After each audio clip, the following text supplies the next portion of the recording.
C'est avec un profond sentiment mêlé de responsabilité, de gravité et d'espérance que je prends la parole devant vous aujourd'hui. Responsabilité parce que nous avons le devoir d'agir face aux urgences sanitaires qui mettent en péril la vie de milliers de citoyens haïtiens. Gravité parce que les défis auxquels est confronté le système de santé haïtien et particulièrement le Centre ambulancier national sont immenses et complexes. Espérance, enfin, car votre présence ici aujourd'hui, votre engagement continu et votre détermination à collaborer ensemble avec nous permettent d'entrevoir des solutions durables. Cette rencontre n'est pas une occasion de dresser un simple bilan, mais plutôt un moment privilégié pour renforcer notre mobilisation stratégique, collective et efficace. Notre ambition est claire, permettre au CAN de remplir pleinement sa mission cruciale au bénéfice de toute la population haïtienne. Le CAN est confronté à des contraintes opérationnelles majeures. Un parc ambulancier insuffisant, avec seulement une centaine de véhicules dont un nombre significatif est immobilisé faute de maintenance appropriée.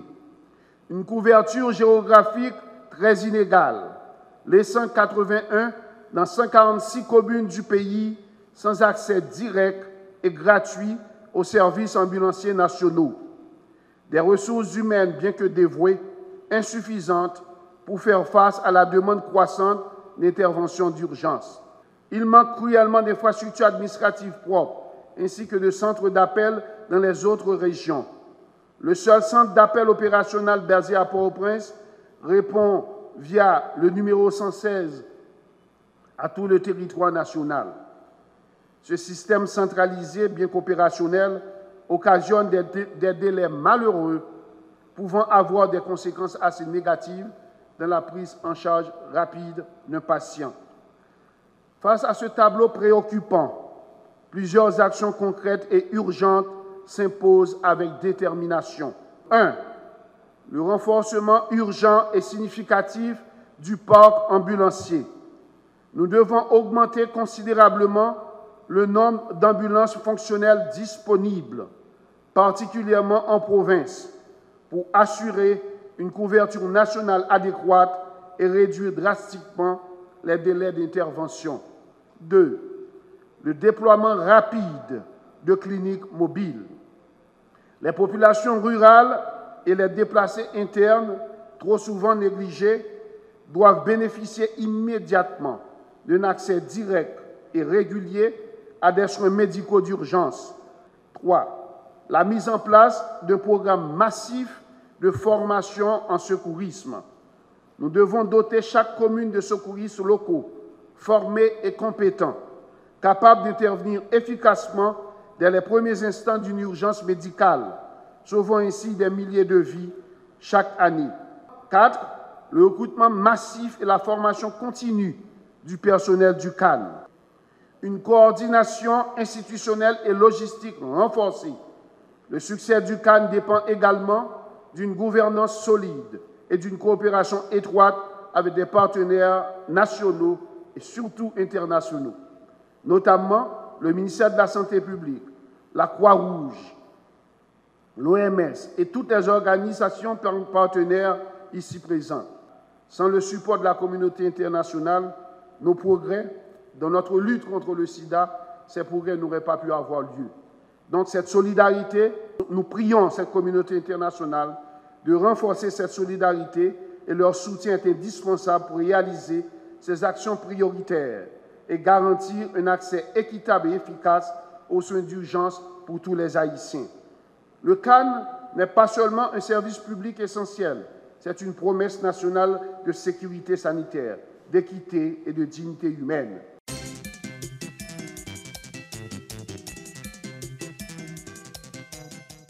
Nous organiser la sectorielle ça justement pour nous capables de faire un plaidoyer sur l'importance CAN, deuxièmement n'est-ce pas sur les besoins réels de CAN Parce que l'on dit Cannes, ou pas une institution qui est là pour porter des soins, n'est-ce pas, donc, à la population de la zone métropolitaine.